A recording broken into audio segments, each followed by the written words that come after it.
Good morning, everybody. Thank you, Bill, for that very thoughtful introduction, and Mel, thank you for acknowledging the land that we're on. And Gary and the team at the Economic Alliance, thank you so much for putting on this event. Thank you, Boeing, and our sponsors for allowing us to all gather here today. A week ago, I had a very different speech planned. But the loss of Officer Dan Rocha, a beloved member of the Everett Police, has shaken our community to its core.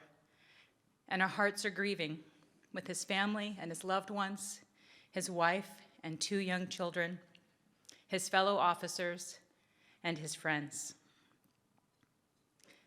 So I'm in a place of sorrow today, as I know many others are. And while I'm proud of the good work and all that we've accomplished over the last 4 years, I'm admittedly not my usual happy, positive self. But I am very grateful to be here with all of you today, surrounded by my friends, my community, and all of you that are feeling this loss with us. Thank you for your support and the kind words you've all shared today, and everything that you are doing to support our department and our city as we grieve this loss. So I wanted to start with a few thank yous. First, to our city council members, Council President Brenda Stonecipher, and Councilmember Judy Toohey, thank you for your dedication, for your partnership, and for your leadership these last few years.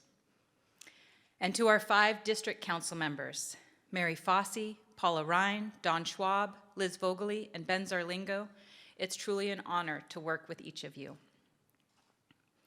I'd also like to acknowledge and thank our council alums who have joined us today. Former council members Scott Bader, Scott Murphy, Jeff Moore, and Paul Roberts.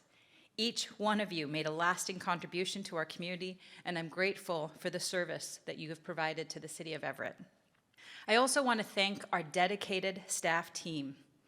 We have an incredible, passionate team of public servants at the city of Everett who continue to rise to the occasion, impressing me with their ability to adapt while providing excellent service to our community in the most uncertain of times. We also have many volunteers that volunteer through our boards and commissions or a dozen different avenues. Thank you all as well. And I'm very honored to see so many of my fellow elected leaders here this morning. This has not been an easy time in our history to lead, and I'm going to apologize if I miss one of the mayors, but I believe Mayor John Nearing is here, Mayor Brett Gailey, Mayor Joe Marine, and Mayor Dan Rankin, as well as former Mayor Jennifer Gregerson. Thank you all so much for your leadership. Finally, I want to thank my husband David, not just for coming here this morning to support me, but supported me each and every day that I've been in office and taking care of me and our beautiful, bright daughter so that I can serve our community. When I stood here 4 years ago to deliver my first State of the City, the world was a very different place. There was no way we could have imagined the years that followed. From snowstorms to heat waves, to wildfire smoke, urban flooding, to a huge catastrophic fire on the waterfront, the murder of George Floyd and calls for racial justice and reform, years of loss due to a global pandemic, an economic shutdown, growing political unrest, a war in Ukraine, and now the death of a beloved colleague and hero in service to his community. The world does not seem okay. It really doesn't right now, and I worry about us. We've had big obstacles to overcome, looming challenges in our community, and there will be more to come. We have work to do. And in the wake of so much adversity, it can be difficult to see beyond the things that are laying heavy on our hearts. But I do want to take a little time to highlight some really important, amazing accomplishments that we've made over the last few years that remind us all why we choose to call Everett home. We have a lot to be proud of, and I'm grateful for this beautiful community. I love this city, and I know you all do as well, and we are not alone. More and more people are coming and choosing to call Everett home. People choose Everett because it's both a city and a small town at the same time, and we have a lot going for us. Since 2018, builders have permitted more than 2,400 homes in downtown, on our riverfront, in South Everett, and for the first time in history on our waterfront. We've got great sports, and I'm proud to host the Silvertips, the Aqua Sox, the Everett Jets, and the Everett Royals. And we've got Payne Field, the most beautiful, traveler-friendly boutique airport in the world, serving 9 Alaskan airline destinations. We've got great food, delicious options from a variety of cultures as diverse as our population. And although it's been a rough few years for our restaurants and bars, the industry has shown great resiliency. We've seen spots open and stay open, like Capers and Olive, Cafe UU, Five Rivers, Las Fritas, Grandma's in the Kitchen, Grape and Grain, The Flying Pig, where David and I had our first date, and many more. We have wonderful Everett libraries, which have been especially creative and innovative the past few years to ensure access and education. Our library teams connected nearly 8,000 people through digital programs offered during COVID. And Everett libraries do so much more. They serve as cooling centers during heat waves and warming centers when it's bitterly cold. And we have amazing first responders. We all want to know someone is going to be there for us on our very worst day. And our teams do this time and again. Our teams were the first to deal with the global pandemic and health crisis. Everett Fire demonstrated their incredible ability in suppressing a massive fire that erupted on the waterfront. This team was and is there for us. I'm immensely proud of the work that Everett Fire has done and all of our first responders. Thank you.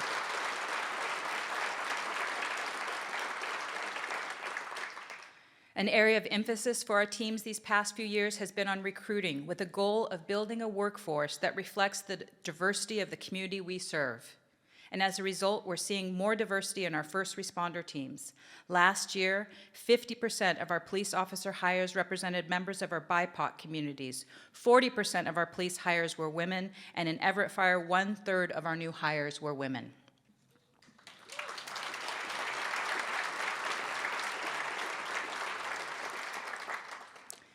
And Everett also has a vibrant, beautiful art scene.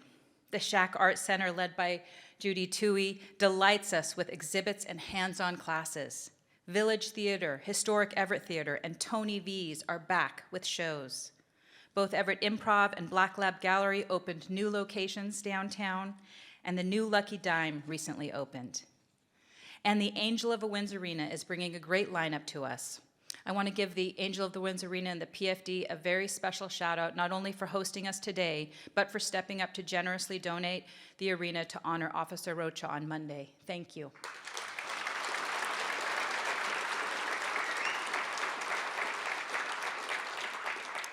And we've got great radio stations, by the way, KRKO, KXA, and KSCR, all here in Everett. And we're investing more in public art. Soon we'll unveil a COVID-19 memorial piece at the South Everett Branch Library. And we put out a call for artists for a land acknowledgement piece at City Hall with the support of the Tulalip tribes. This public art is intended to honor the legacy of the Coast Salish people, the first to inhabit the lands we call Everett. And all these elements that make Everett a great place to live also make us a destination for tourists. Though tourism has been hit especially hard in the pandemic, we're seeing more visitors in town. In fact, our hotels are fuller, with room bookings on track to being the highest ever on record. And we're pleased to see many of our special events coming back, together with a lot of new ones that I look forward to this year. So as you shop local, eat local, and attend these arts and cultural events, you are supporting small businesses, artists, and our greater Everett community. Thank you.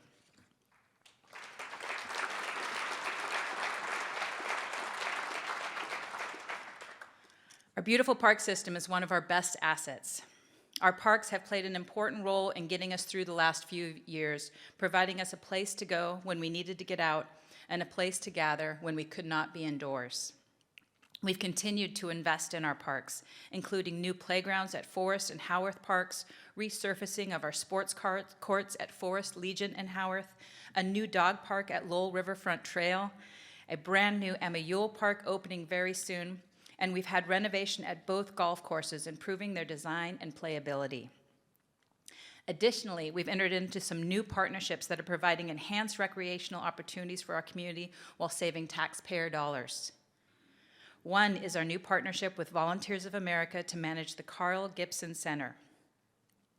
Under VOA's leadership, the center reopened in January and is once again providing our community a place to gather, share a meal, play bridge, and just be together. Director Corey Armstrong-Haas is here along with the VOA team. Thank you for your partnership.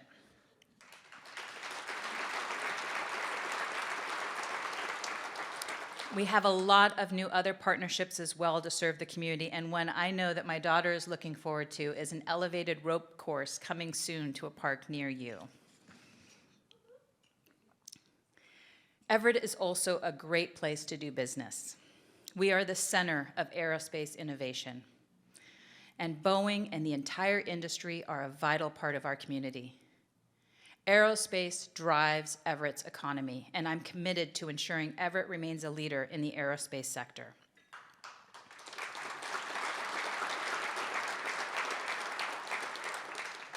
And we are a proud Navy town, and I'm honored that we're recognized as a great American defense community by the Association of Defense Communities. Last year, we gained 2 destroyers, and in June, the Navy announced Everett would be the home port for a new generation of frigates. The first of 12 total ships will start arriving in Everett in 2026. We look forward to welcoming more ships, sailors, and military families to the best home port in the Navy. I understand Commander Matt Leverink is here together with Elaine Collins. Thank you and your crews, as well as your service members, past and present, for all your service to our community.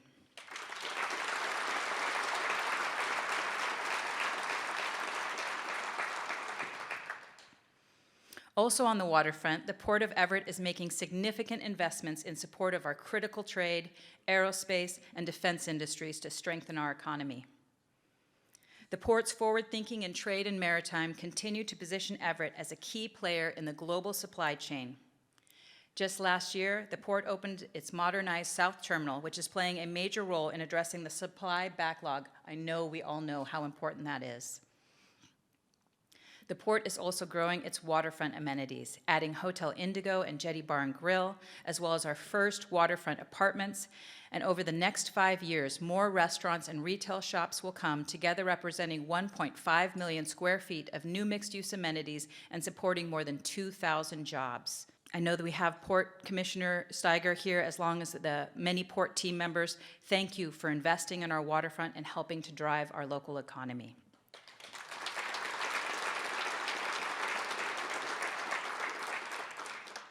Everett is also fortunate to have the finest healthcare institutions, including Providence Regional Medical Center, the Everett Clinic, Kaiser Permanente, Compass Health, Seattle Children's, and more. These organizations have been on the front lines, caring for us through this pandemic. And they've been doing that all while continuing to expand and innovate, ensuring we are the leading edge in medicine and patient care. Providence, for example, opened a new 24/7 program for acute stroke patients. Kaiser Permanente is expanding its Everett Medical Center with a one-stop shop of services to include primary and specialty care, surgery, urgent care, diagnostic services, and more. And Compass Health is doing an impressive expansion. I recently had the opportunity to tour the site and learn about their plans to create a state-of-the-art facility for high-intensity behavioral health services, including an inpatient evaluation and treatment unit. When complete, Compass will be able to serve 1,500 adults at this location. I know many of these partners are here today. Again, thank you for caring for our community.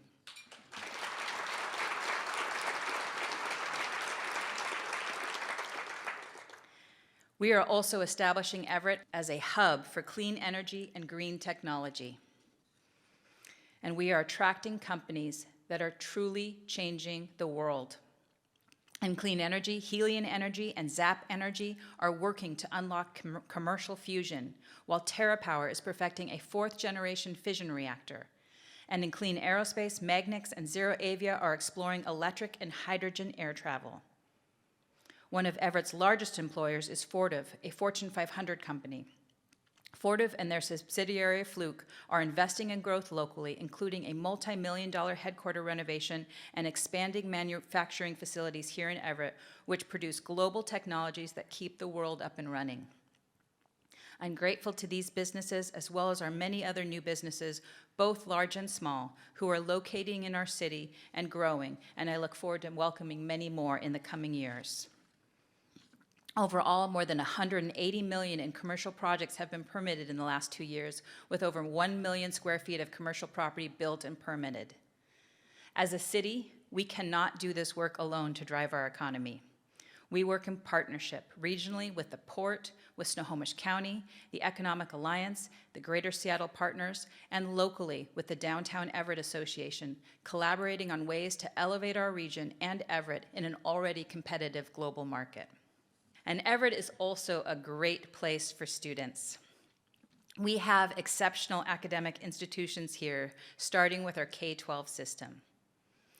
As the mother of a beautiful, smart, curious 7th grader, I have especially appreciated our schools and teachers and how they've navigated our young learners through this pandemic. At Everett Public Schools, I can confidently say we're in good hands with Dr. Ian Saltzman. Anyone who knows Dr. Saltzman knows he cares passionately about our education and puts his students first. Just this month, Everett Schools opened their first Family Resource Center as part of their strategic initiatives to strengthen student wellness, engagement, and safety. And I have to give Everett Schools a special thanks today for being such a supporter this week. With a moment's notice, they made one of the district buildings available to our incident command team so that we could take care of service planning for Officer Roach's family. Thank you.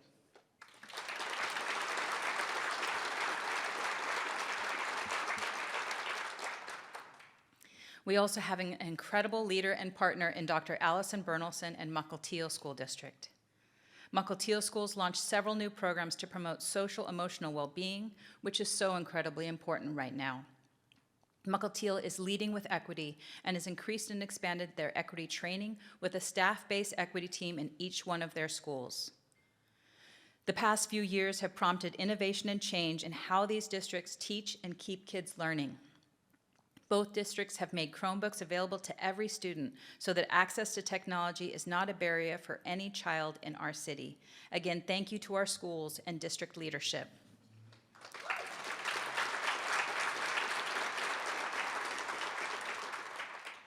And Everett is a great place for higher education.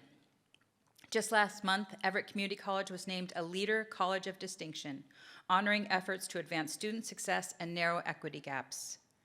EVCC also became the first community college in the nation to provide training for students who are learning how to protect against cyber attacks. I recently had the honor of meeting the college's new president, Dr. Daryl Kane, and know his experience and vision will serve our community well. And Everett is also Cougar Country. We are fortunate to have WSU Everett here under the leadership of Dr. Paul Petrie.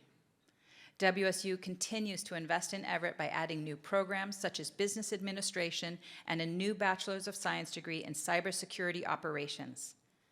WSU Everett, together with EVCC's cyber attack program, is making Everett an education leader in cybersecurity.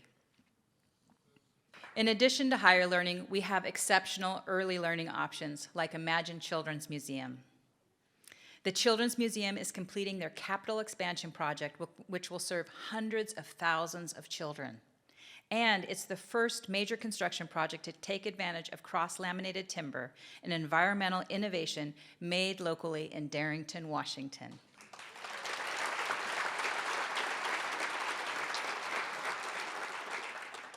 Early learning is essential, and I want to thank our council and our staff team for the partnership with Bezos Academy to open a tuition-free, Montessori-inspired preschool at Everett Station.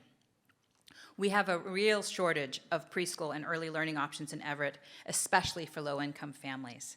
This new program will help bridge that gap and make a difference to so many children in need, and it's expected to open this fall.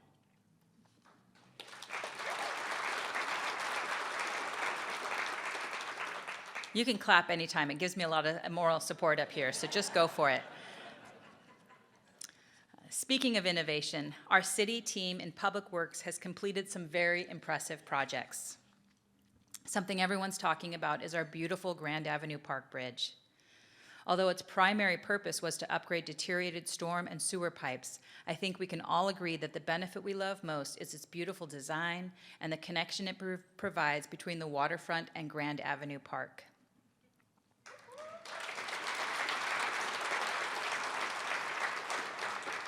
Another pivotal project is our Rucka Renewal, which transformed 7 blocks of Everett's downtown from a high-traffic commercial commuter route to an appealing part of the downtown core with visual character to make it a great place for pedestrians and residents alike. And for our transit goers and commuters, our Everett Transit remains a reliable connection to employment centers and other regional services like Sound Transit and Community Transit. And we're moving forward with our climate action plan, electrifying our fleet and motor pool. Everett Transit is becoming a regional leader in electrification. We operate 9 all-electric buses and have 9 more on the way. And we're adding new inductive charging stations which allow an electric bus to charge up simply by driving over it. Representative Larson has been a huge supporter, and we're pleased to partner with Snohomish PUD and WashDOT on this innovative project.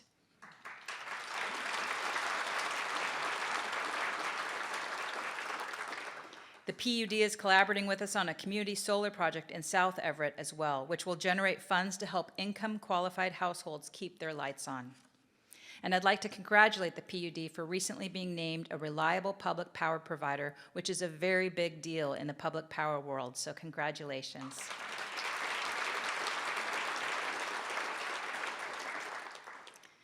Everett has also made great progress implementing our bicycle master plan. Since 2011, we've added more than 24 miles of bikeways, and I'm pleased to announce that Everett has been awarded bronze level status as a bicycle-friendly community by the League of American Bicyclists. This recognizes Everett's strong efforts to encourage and make cycling more accessible. We still have a ways to go, but we are well on our way to become a more bicycle-friendly city. We have a lot to be proud of. With that being said, we are not without our challenges. I'll start with our financial challenges. It's no secret we faced a structural deficit for many years. The council and I have had to reduce millions from our annual budget, cutting everything there is to cut. And we've been an excellent steward of public funds and creative in finding partnerships, grants, and other ways to supplement our resources. The city is committed to transparency in all our transactions, financial and otherwise, to ensure responsible use of funds and preserve public trust. I'm proud of what we've done to become an efficient, lean city that provides high-quality services to our community. But as more people and businesses choose to locate here and Everett grows, we need to add capacity so that the city can continue to provide necessary services and the best quality of life to our residents. Everett is such a wonderful place to live, work, learn, and do business, and we need to grow to maintain that. We need to support continued investment in our city so that future generations may also enjoy these amenities. Our community must weigh in and be part of this decision. Together, we will determine what type of city we want Everett to be. Another important challenge I know we are struggling with is homelessness and the increased number of individuals who we have in our community living unsheltered. This is something every city, every urban center across our country is experiencing. And although I know we are doing far better than the majority of our peer cities, and although I know our balanced approach of outreach and enforcement is effective, the need for housing, services, and treatment far exceeds the resources we and our surrounding organizations have available. People living outside, in tents or sidewalks or in doorways, it is not safe, sanitary, or humane. And we cannot accept this as the new norm. It is not compassionate. And I know the increase in people living outside, many who are struggling with behavioral health issues, is impacting our local businesses with rising reports of property damage, trespassing, and criminal activity. We need to get people the treatment, support, shelter, and permanent housing they need to find stability. And we as cities must increase density to address the growing affordable housing crisis. To help solve this, Everett is piloting innovative solutions like pallet shelter. We opened 20 units last summer in partnership with the Everett Gospel Mission. This program is working for folks who previously were very anti-shelter and unwilling to engage. And so we're adding 20 more units for this location, as well as working with partners to add 2 more sites in our city. We're expanding our capacity to help those living unsheltered. We have upstaffed our co-responder team of police and social work professionals who continue to help individuals find pathways out of homelessness, and we've added a full-time homelessness response coordinator.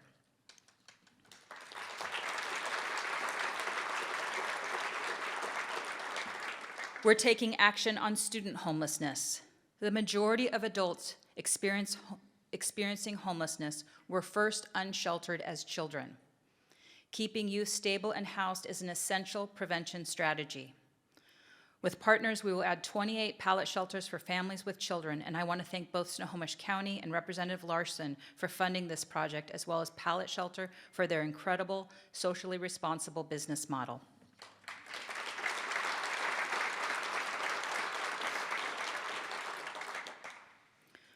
We will continue to partner with the county, my fellow electeds, nonprofit organizations, faith-based community, and others to address this challenge. We can solve this. We must treat and house those that need support in our cities, and if we care about keeping our streets safe and clean, we must add housing at all price points. We cannot block housing projects. I'm asking for us to be open to growth, to support responsible development, and to be fiercely pro-housing. This is the way to solve homelessness and the affordable housing crisis.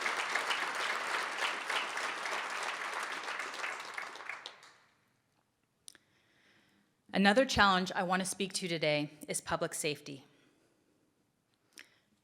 As I said earlier, the world does not feel okay. Society is not well. Crime is up, and our streets do not feel safe, especially today when one of our own protectors was killed just 6 days ago, protecting us. I was on a call earlier this week with my fellow mayors, who, by the way, have been a rock of support these past years as our communities have faced unprecedented challenges. Our cities are seeing a very troubling, very real rise in crime, especially violent crime, all across our region. This is unacceptable. Some in our city may not understand the urgency that I see on this issue. You may not have personally experienced gun violence or a violent crime, and I am so very grateful for that. But this issue is touching far too many in our community. Often, it's our families living in poverty, or our BIPOC communities and immigrant families where criminals have preyed upon them, or our children who cower under their desks at school when there's been a threat, or our seniors who are afraid when they hear shots fired in their neighborhood. Violence impacts everyone, and we need to do more. We need to care about gun violence as much as we care about trash or litter or about graffiti or about tents on our sidewalks.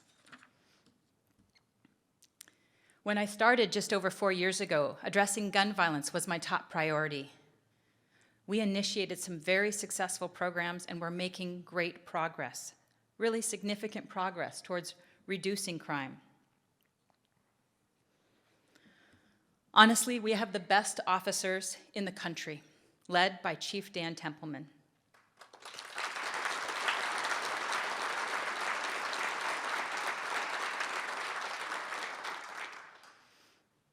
I cannot say enough about the respect and appreciation I have for the chief, especially now. Leadership is important, and there is no way we would have gotten through these past years without his strength, intelligence, and his compassion. And his compassion is needed now more than ever as he cares for his team. Chief Templeman is a true public servant, committed to ensuring we're working in partnership with our community to serve our community and doing everything we can to protect public safety. As a result, Everett Police Department continues to exemplify best practices in community policing. Community policing is not a tagline for our team. It is truly the philosophy and vision of our department. The goal is to create inroads with our community, break down barriers, and build trusting relationships with the people we serve, especially our young people and communities of color. And our officers meet regularly with our neighborhood groups, schools, and community organizations who are a very important part of the fabric of our public safety net. The outpouring of kindness, sympathy, and support from the community we've seen this last week indicates the incredibly positive impacts our officers are having. Our officers know and are deeply connected to our community. It's been both humbling and heartwarming to see the love and appreciation for our team while they grieve this terrible loss. What also sets our department apart from others is the high priority Everett Police place on providing training above and beyond what's required at the state or at the academy. Every one of our officers receives 40 hours of crisis intervention de-escalation training. They are trained in delivering first aid and trauma-informed interviewing. And last year, all of our police officers began participating in an intensive bystander training for law enforcement. This program prepares officers to intervene successfully to prevent peer officer misconduct, avoid mistakes, and promote health and wellness. And our officers are good at what they do. Compared to the top 10 most populous cities in Washington state, Everett Police once again received the #1 clearance rate as reported in the Crimes in Washington annual report. High clearance rates means arrests are being made and crimes are being solved.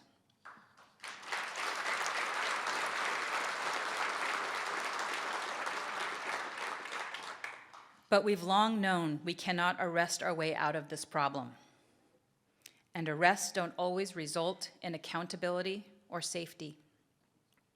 Parts of our system have major gaps, and parts are broken. Our police, municipal courts, social workers, municipal prosecutors, and our city leadership are doing all we can. Our Everett municipal judges are addressing behavioral health challenges with compassion while holding offenders accountable, as are city prosecutors. Our police officers are balancing outreach and services with strong enforcement. But that is not enough when it comes to many crimes, especially violent crimes, which are handled at higher levels in the judicial system. The laws created at the state level need to work in our communities and do more to address the safety challenges we are all seeing. People who need behavioral health treatment should have a direct and immediate pathway to care and support.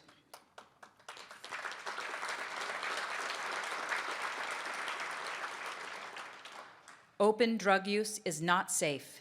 It should not be acceptable, and these laws need to allow us to address drugs and consistent property and nuisance crimes.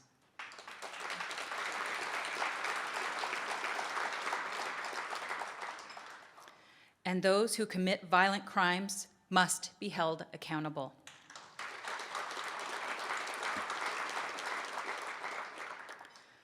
Lastly, guns need to be kept out of the hands of people who have no legal right to own a firearm.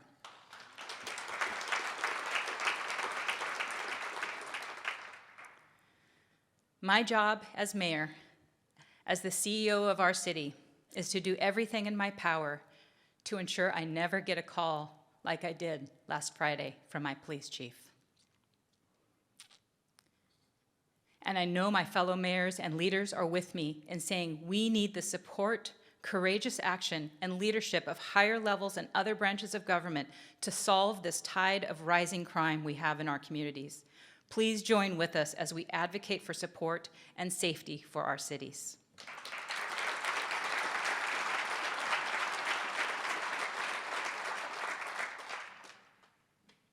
Everett has accomplished great things these past 4 years, and we've weathered unprecedented storms, loss, and hardships. You've entrusted me to lead our community through some of the most difficult years in all our lifetimes. And now we must work together to continue to move our city forward, and we will. Everett is going to grow. We'll continue to drive economic prosperity for core industries, aerospace, advanced manufacturing, and healthcare, while also recruiting new sectors to invest here, especially in South Everett. We'll also continue greening the economy and attract more clean energy and green tech companies to establish Everett as a world leader in fusion, fission, electric aviation, and robotics. We'll grow to meet our housing needs. We will see a housing boom in Everett. The successful update of our city's comprehensive plan will help set the roadmap for our growth into 2044. We will provide the housing necessary for the thousands more season ticket holders, library card holders, restaurant regulars, pet parents, and tireless school volunteers who now and into our future will call Everett home. And we are going to alleviate homelessness. We can solve this.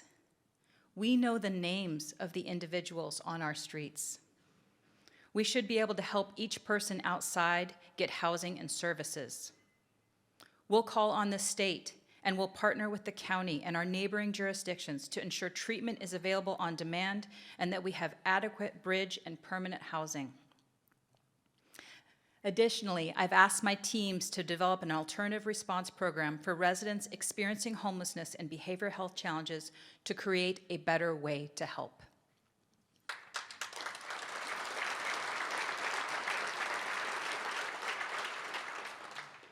We are going to keep our community safe. We will continue investing in our Everett Police and ensuring they remain the best trained officers in the country. I also want to create a full-time dedicated unit to officer and employee wellness. Policing is a stressful profession, and officers face extremely dangerous, life-threatening situations every day. Burnout and post-traumatic stress are real. I'd like to develop new training and services on officer mental health, peer mentoring, suicide prevention, and officer support family services to protect and support the team that protects and supports us.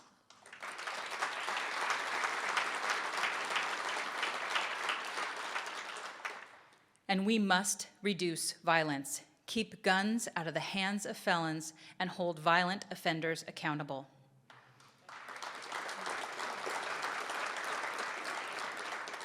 I'm going to double down on my commitment to work with my chief, my fellow mayors, and our electeds across this state to fix what's broken in our systems and make this community safe. We are going to rise to meet our challenges, and together we will ensure a bright, sustainable future. Our city is resilient, resourceful, and committed to overcoming adversity. Earlier, I described our greatest challenges, and I believe wholeheartedly that we can and we will prevail. This has been an unimaginably sad week, but what is giving me hope and support is this community. We have proven that whatever comes our way, that this community comes together, works together, rises together, and takes care of each other. Our future together is bright. So I want to thank you. I want to thank you for the love and compassion you show each other, for the love and pride and care you have for the city of Everett and our beautiful community. Thank you.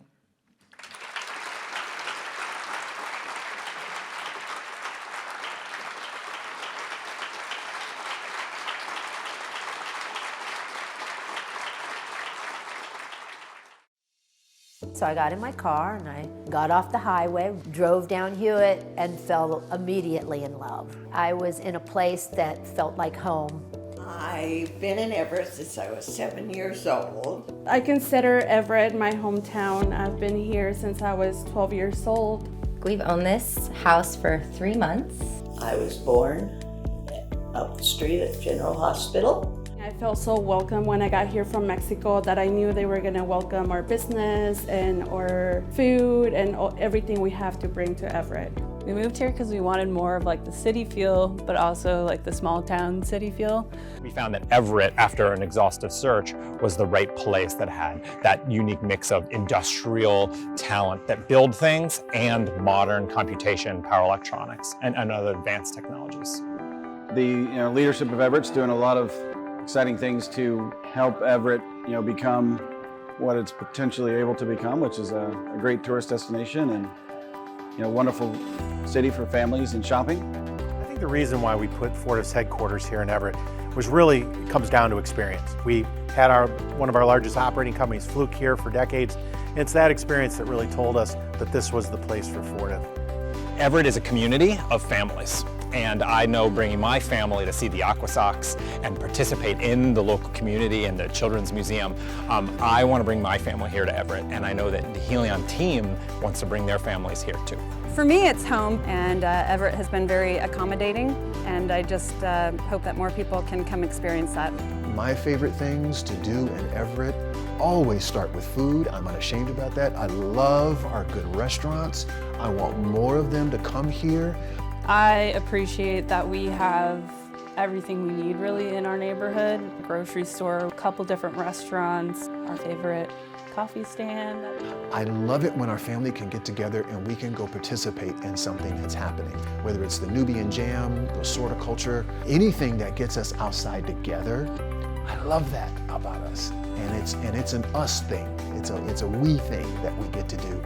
You see people and families out walking all the time, and little kids are on their tricycles, and it just is a happy feeling to go down the streets of Everett and see all this happening. My favorite thing to do in Everett is coach our 5th, 6th grade girls basketball team, walking downtown. Funko is really fun. Our nieces love Funko. We love the bridge. We live by the new bridge, so that's like such a beautiful scenery. I love the people. It is seething with creativity and art. I felt very strongly about the artists that I met here. As soon as I was here, I was like, this place is an untapped gem. It's an innovation economy, with Boeing and Fluke having been here and so many other companies like Funko more recently. Really, I think demonstrates the innovation, the entrepreneurship that exists in the area. I think that's a strong foundation and a great place to be in the Puget Sound. Everett, I think, just keeps getting better. I know it's had its challenges, but I think I see, first of all, on behalf of the city leaders, just openness to partnerships and innovation. You see that with the Carl Gibson Center that we're in right now, and the city partnering with Volunteers of America to open this back up for seniors and for the community. You see that with the way they're looking at other amenities and could they create nonprofit partnerships. I love how, as a community, we continue to stay together, lean on each other, to see our neighborhood councils and the different things that are happening. South Everett, North Everett, downtown. To see us have these relationships, I think, is just so good. Just from when I came here to Everett, the Latin community, it was here, it was present, but I've seen it grow. And then also so many communities creating groups and involving everybody, getting everybody together to have a better city for us, for our kids, for future kids, future generations. I look forward to raising a family in Everett. What I would like to see is that Everett be known more as a Navy town, although I do like the small hometown feel. At Helion, as we grow, we also like to be able to support and get support from the universities and educational institutions that grow this beautiful talent that we have here at Everett. I'm a part of the Youth Advisory Board, and from that experience, I see how important it is in the future to have something where you hear like the voices of the youth. And I think it's a really good thing that Everett has this, and it's important to hear the voices of the unheard. Well, I do see myself living in Everett, even in the future, because even if I leave for college, like going out of state, Everett will always be a home because this is where my friends and family are. I'll stay right here, and I love staying right here. And I've always loved being here, so. And I think it's a great place to live.